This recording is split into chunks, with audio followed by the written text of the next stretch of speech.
કામરેજને સુરત મહાનગરપાલિકામાં સમાવવા માંગ થઈ છે। સ્થાનિકોએ કલેક્ટરને આપ્યું છે આવેદનપત્ર। પાયાની સુવિધા પણ ન મળતી હોવાનો સ્થાનિકોનો આક્ષેપ છે।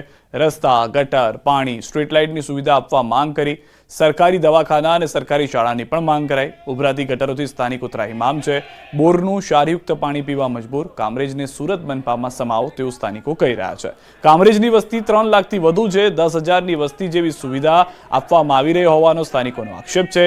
કલેક્ટર રજૂઆત નહીં સાંભળે તો મુખ્યમંત્રીને મળીને રજૂઆત કરીશું તેવું પણ સ્થાનિકોએ જણાવ્યું છે।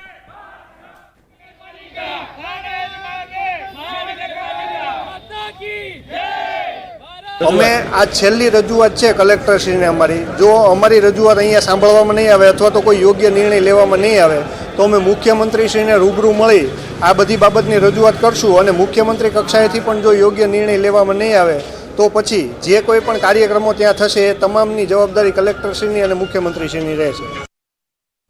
અમે આ છેલ્લી રજૂઆત છે કલેક્ટરશ્રી।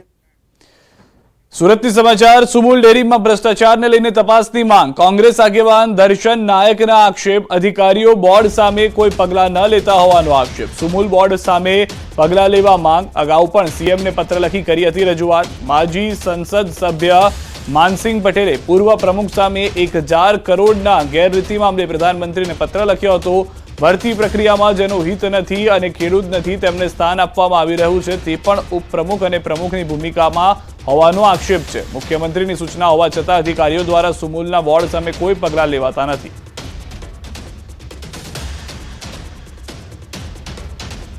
કે હાલમાં પણ જેની સામે આક્ષેપો થયા તે અને જે આક્ષેપ કરનાર છે પ્રમુખ ઉપપ્રમુખ તરીકે બંને કાર્યરત છે। લગભગ 2 લાખ જેટલા પશુપાલકોના કરોડો રૂપિયાના પસીનાની કમાઈ જેની તપાસ થવી જોઈએ તે અનુસંધાનમાં માન્ય મુખ્યમંત્રીશ્રીને પત્ર મેં લખ્યો હતો અને પત્રના અનુસંધાનમાં હાલમાં પણ એ તપાસ ચાલી રહી છે।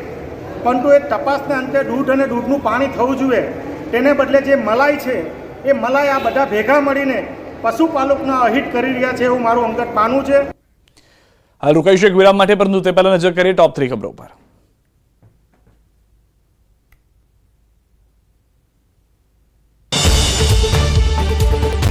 કચ્છમાં જુગારધામ પર ત્રાટકી પોલીસ। 18 જુગારીઓ સકંજામાં। ગાયક કલાકાર વિજય સુવાળા સહિત 30થી વધુ સામે ફરિયાદ।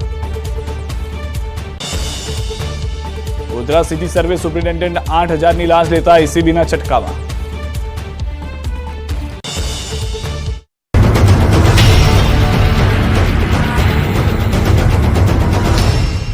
ક્યાં છો ત્યારે એમાં પણ ગોળ ગોળ જવાબ દેવામાં આવ્યો કે 33%ની ઉપર હોય, નુકસાન થયું હોય તો એ રીતે આપવામાં આવે છે। પણ તમે એમ કહેતા હોય કે 33%ની ઉપર નુકસાન થયું છે તો જ અમે આપવામાં આવશે, એટલે એનો મતલબ કે ગયા વખતે વળતર ચૂકવવામાં ન થયું એટલે 33%ની નીચે નુકસાન ગયું છે તો એનો મતલબ આ વખતે પણ ગોળ ગોળ જવાબ કરી સર્વે કરીને વળતર નહીં ચૂકવવામાં આવે એવું મને લાગી રહ્યું છે। પોરબંદર જિલ્લામાં ખૂબ મોટા પ્રમાણમાં થયું છે ત્યારે મોટા પ્રમાણમાં જ્યાં જ્યાં નુકસાન થયું છે તેનો સર્વે કર્યા મુજબ જ ખ્યાલ પડે, કારણ કે અલગ અલગ જગ્યાએ અલગ અલગ વાવેતર થતું હોય।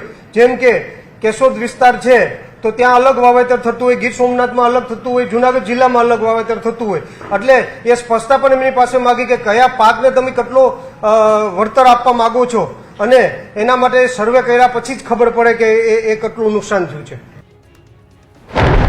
પૂર જેવા આ દ્રશ્યો છે સુરતના। દક્ષિણ ગુજરાતમાં લાંબા વિરામ બાદ મેઘરાજાએ ધબધબાટી બોલાવવાનું શરૂ કર્યું। સુરતમાં પણ મેઘરાજાએ પધરામણી કરતા સુરતનો અલથાણ વિસ્તાર બેટમાં ફેરવાયો। અહીં 1 થી વધુ ઇંચ વરસાદ ખાબકતા આ વિસ્તાર જાણે ટાપુ બની ગયો। જાણે 8 થી 10 ઇંચ વરસાદ પડ્યો હોય તેમ અલથાણ પાસે રોડ પર એટલું પાણી ભરાયું કે અડધા વાહનો ડૂબી ગયા।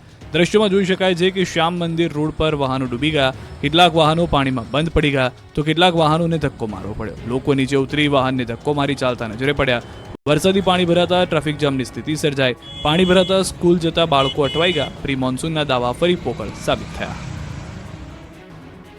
ડાંગ બંધકમાં વિરામ બાદ ફરી મેઘરાજાએ ધબધબાટી બોલાવતા ધોધ સક્રિય થઈ ગયા છે। એના ધોધ ખૂંખાર બની વહેતા થયા છે ત્યારે ડાંગનો સુપ્રસિદ્ધ શિવઘાટ ધોધનું રૌદ્ર સ્વરૂપ જોવા મળ્યું। ડાંગ જિલ્લામાં ધોધમાર વરસાદ બાદ શિવઘાટના ભયાનક દ્રશ્યો જોવા મળ્યા। જિલ્લાના મુખ્ય માર્ગ પર આવેલા ઝરણામાં પાણીની આવક વધી ગઈ, જેના કારણે ઝરણાઓ ઘણા જ વિકરાળ લાગી રહ્યા છે. આહવા ખાતે પડેલા વરસાદને કારણે માર્ગો ઉપર પાણી ફરી વળ્યા છે. આહવાથી વઘઈ જતા માર્ગ ઉપર ઘોઘલી ઘાટ અને આહવાથી સાપુતારા તરફ શિવઘાટ ભયાનક બન્યો. માર્ગો ઉપર વરસાદી પાણી ફરી વળતા વાહન વ્યવહારને અસર પહોંચી, પરંતુ શિવઘાટ ધોધ પ્રવાસીઓ માટે આકર્ષણનું કેન્દ્ર બન્યો.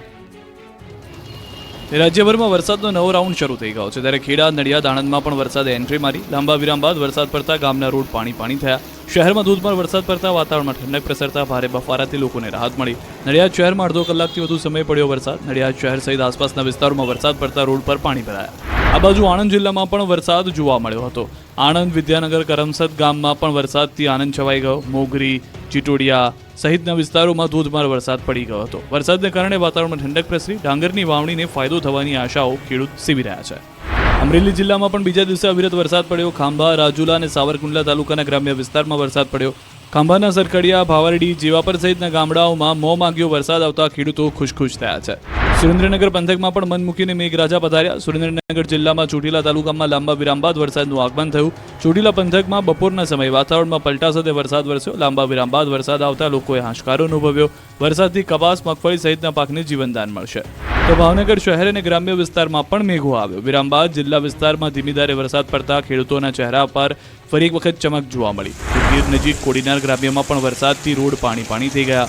ઉત્તર ગુજરાતમાં પણ વરસાદ પડ્યો. અરવલ્લીના ધનસુરા પંથકમાં લાંબા વિરામ બાદ વરસાદની એન્ટ્રી થઈ. હવામાન વિભાગની આગાહીના પગલે ધનસુરા, શક્તિનગર, કંજરીકંપામાં વરસાદી માહોલ જામ્યો. સવારથી વાદળછાયા વાતાવરણ બાદ બપોરે વરસાદી ઝાપટું પડ્યું. વરસાદને કારણે ઉકળાટથી લોકોને થોડી રાહત મળી છે. તો અરવલ્લી, શામળાજી, રતનપુર, દેગામડામાં પણ વરસાદ. ધોધમાર વરસાદ વચ્ચે વાહન ચાલકોને પણ હાલાકી. અડધા કલાકમાં 1 ઇંચ જેટલો વરસાદ નોંધાયો. વરસાદને કારણે ભારે ઉકળાટથી સ્થાનિકોને પણ રાહત મળી ગઈ છે. અડધા કલાકમાં 1 ઇંચ જેટલો વરસાદ પડી જતા સૌ કોઈ ખુશખુશાલ જોવા મળી રહ્યા હતા. શામળાજી, રતનપુર, દેગામડામાં લાંબા સમયથી મેઘરાજા વિરામ પર હતા. જેવો વરસાદ આવ્યો સૌ કોઈ ખુશ થઈ ગયા. ગરમીથી પણ રાહત મળી. કેટલાક નીચાણવાળા વિસ્તારોમાં પાણી ભરાયેલા પણ જોવા મળ્યા. તો રાજકોટના ધોરાજીમાં પણ સાંજના સમયે ધોધમાર વરસાદ વરસ્યો. ધોરાજી પંથકમાં સવારથી વરસાદી માહોલ જામ્યો છે. અસહ્ય ઉકળાટ બાદ ધોધમાર વરસાદ શરૂ થઈ ગયો.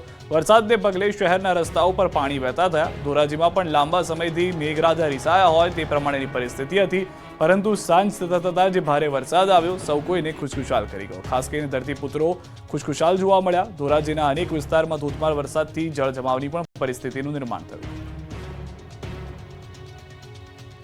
તો રાજકોટના ગ્રામ્ય વિસ્તારોમાં વરસાદી માહોલ છે. જેતપુર શહેરમાં બપોર બાદ જામ્યો છે વરસાદી માહોલ. સવારથી વાદળછાયા વાતાવરણ બાદ